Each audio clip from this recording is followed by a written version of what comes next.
श्रेष्ठता का क्या अर्थ है? श्रेष्ठता का अर्थ है दूसरों से अधिक ज्ञान प्राप्त करना। अर्थात मूल्य इस बात का नहीं कि स्वयं कितना ज्ञान प्राप्त किया, मूल्य इस बात का है कि प्राप्त किया हुआ ज्ञान अन्य लोगों से कितना अधिक है। अर्थात श्रेष्ठता की इच्छा ज्ञान प्राप्ति को भी एक स्पर्धा बना देती है, और स्पर्धा में विजय अंतिम कब होती है?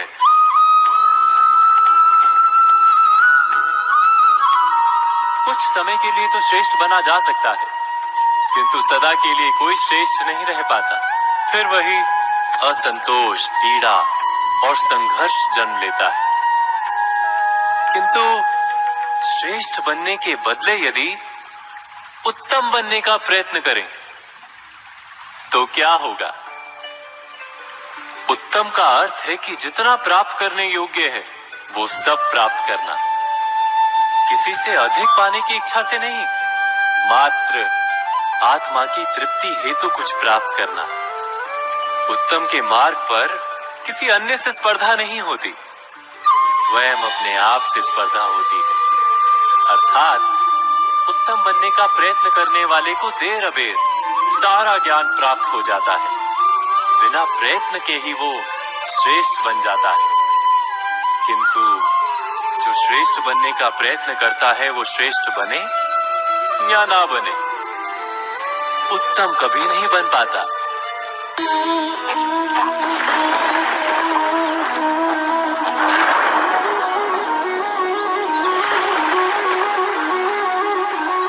सपनों और पूर्वाभासों के आधार पर हम भविष्य के सुख दुख की कल्पना करते हैं। भविष्य के दुख का कारण दूर करने के लिए हम आज योजना बनाते हैं, किंतु कल के संकट को आज निर्मूल करने से हमें लाभ मिलता है या हानि पहुंचती है, ये प्रश्न हम कभी नहीं करते। सत्य तो ये है कि संकट और उसका निवारण सात जन से, व्यक्ति के लिए भी और सृष्टि के लिए भी। नहीं, आप अपने भूतकाल का स्मरण कीजिए, इतिहास को देखिए, आप तुरंत ही ये जान पाएंगे कि जब जब संकट आता है तब तब उसका निवारण करने वाली शक्ति भी जन्म लेती। यही तो जगत का चलन है। वस्तुतः संकट ही शक्ति के जन्म का कारण है। प्रत्येक व्यक्ति जब संकट से निकलता है तो एक पद आगे बढ़ा होता है, अधिक चमकता है, आत्मविश्वास से अधिक भरा होता है, न केवल अपने लिए अपितु विश्व के लिए भी। क्या ये सत्य नहीं? वास्तव में संकट का जन्म है एक अवसर का जन्म, अपने आप को बदलने का, अपने विचारों को ऊंचाई पर करने का अवसर, अपनी आत्मा को बलवान और ज्ञान मंडित बनाने का अवसर। जो ये कर पाता है उसे कोई संकट नहीं होता, किंतु जो ये नहीं कर पाता वो तो स्वयं एक संकट है विश्व के लिए। विचार कीजिए।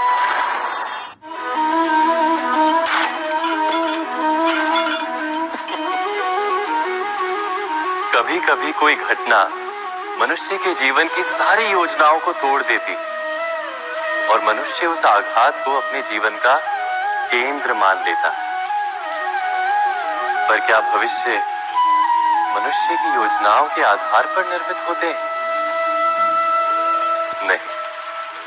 जिस प्रकार किसी ऊंचे पर्वत पर सर्वप्रथम चढ़ने वाला उस पर्वत की तलाई में बैठकर जो योजना बनाता है, क्या वही योजना उसे उस पर्वत की चोटी तक पहुंचाती? नहीं। वास्तव में वो जैसे जैसे ऊपर चढ़ता है वैसे वैसे उसे नई नई चुनौतियां, नई नई विडंबनाएं, नए नए अवरोध मिलते हैं।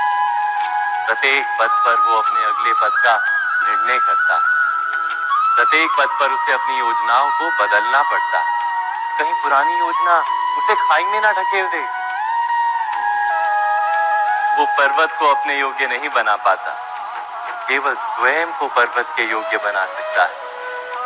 क्या जीवन के साथ भी ऐसा ही नहीं, जब मनुष्य जीवन में किसी एक चुनौती को, एक अवरोध को अपने जीवन का केंद्र मान लेता है, अपने जीवन की गति को ही रोक देता है, तो वो अपने जीवन में सफल नहीं बन पाता और ना ही सुख और शांति प्राप्त कर पाता। अर्थात जीवन को अपने योग्य बनाने के बदले स्वयं अपने को जीवन के योग्य बनाना ही सफलता और सुख का एकमात्र मार्ग नहीं। स्वयं विचार कीजिए।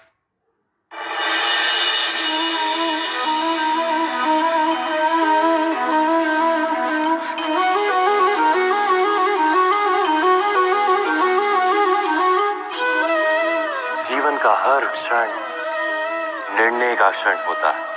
प्रत्येक पद पर दूसरे पद के विषय में कोई निर्णय करना ही पड़ता है और निर्णय अपना प्रभाव छोड़ जाता है। आज किए गए निर्णय भविष्य में सुख अथवा दुख निर्मित करते हैं, ना केवल अपने लिए, अपने परिवार के लिए भी, आने वाली पीढ़ियों के लिए भी। जब कोई दुविधा सामने आती है तो मन व्याकुल हो जाता है, अनिश्चय से भर जाता है। निर्णय का वो क्षण युद्ध बन जाता है और मन बन जाता है युद्ध भूमि। अधिकतर निर्णय हम दुविधा का उपाय करने के लिए नहीं, केवल मन को शांत करने के लिए लेते हैं। पर क्या कोई दौड़ते हुए भोजन कर सकता है? नहीं। तो क्या युद्ध से जूझता हुआ मन कोई योग्य निर्णय ले पाएगा? वास्तव में शांत मन से जब कोई निर्णय करता है तो अपने लिए सुखद भविष्य बनाता है, किंतु अपने मन को शांत करने के लिए जब कोई निर्णय करता है तो वो व्यक्ति भविष्य में अपने लिए कांटों भरा वृक्ष लगाता है। स्वयं विचार कीजिएगा।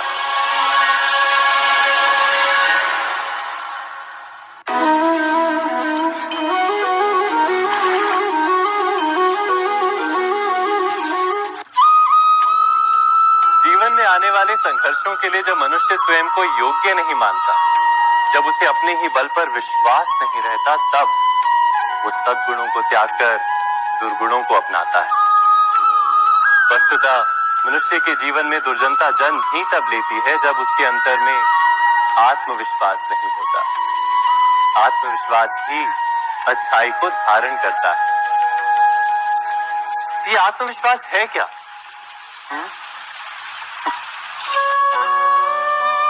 जब मनुष्य ये मानता है कि जीवन का संघर्ष उसे दुर्बल बनाता है, तो उसे अपने ऊपर विश्वास नहीं रहता।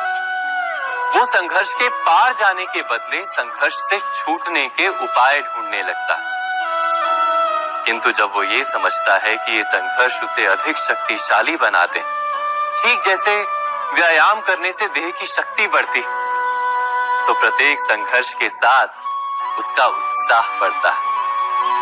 अर्थात आत्मविश्वास और कुछ भी नहीं, मन की स्थिति, जीवन को देखने का दृष्टिकोण मात्र है। और जीवन का दृष्टिकोण तो मनुष्य के अपने वश में होता है। स्वयं विचार कीजिए। सर, लोग अपने आसपास की स्थितियों से असंतुष्ट होते हैं। लोगों को घट रही घटनाओं से बहुत सारी शिकायतें रहती हैं। जिसे देखो वही कहता मिल जाएगा कि ना जाने ये सब क्या हो रहा है। किसी का भी इस तरह व्यथित होकर प्रतिक्रिया देना और कुछ नहीं, उसके नजरिए यानी दृष्टि के कारण है। यानी समस्या दृश्य में जितनी नहीं, उससे अधिक दृष्टि की है। वास्तव में ये हम पर निर्भर करता है कि हम अपने समय और समाज की स्थिति को किस तरह से देखते हैं। हमारा नजरिया ही हमारे लिए संसार को देखने और समझने का एकमात्र उपाय होता है। कोई भी घटना हमें उतनी ही प्रिय और अप्रिय लगती है जितनी कि हमारी दृष्टि उसे हमें समझाती है। आपने कभी आकाश में उड़ते बादलों में बनने वाली आकृतियों को देखा है? उनमें जो भी आकृतियां बनती हैं, उसे हम अपने नजरिए से ही परिभाषित कर पाते हैं। एक ही समय में वो एक बादल का टुकड़ा किसी को शेर और किसी को खरगोश दिखता है। कैसे? ये केवल नजरिए के कारण है। दृष्टि के इस मर्म को हम एक कहानी के द्वारा समझने की कोशिश करते हैं। किसी आश्रम में एक गुरुजी अपने दो प्रिय शिष्यों के साथ रहते थे। एक दिन गुरुजी ने अपने दोनों शिष्यों से पूछा कि ये संसार कैसा है, अपने दृष्टिकोण से बताओ। पहला शिष्य बोला, ये दुनिया बहुत बुरी है। जितनी देर की रात होती है उतनी ही देर का दिन। कैसा संसार है, उजले दिन के पीछे काली अंधेरी रात आती ही रहती है। अंधेरी रात को नष्ट करके केवल दिन दिन ही रहना चाहिए, बस केवल उजाला रहे।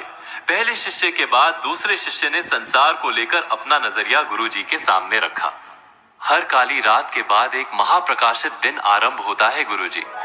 सूर्य देव संसार को हर दिन नई ज्योति से भर देते हैं। लोग अपने अपने काम पर निकलते हैं।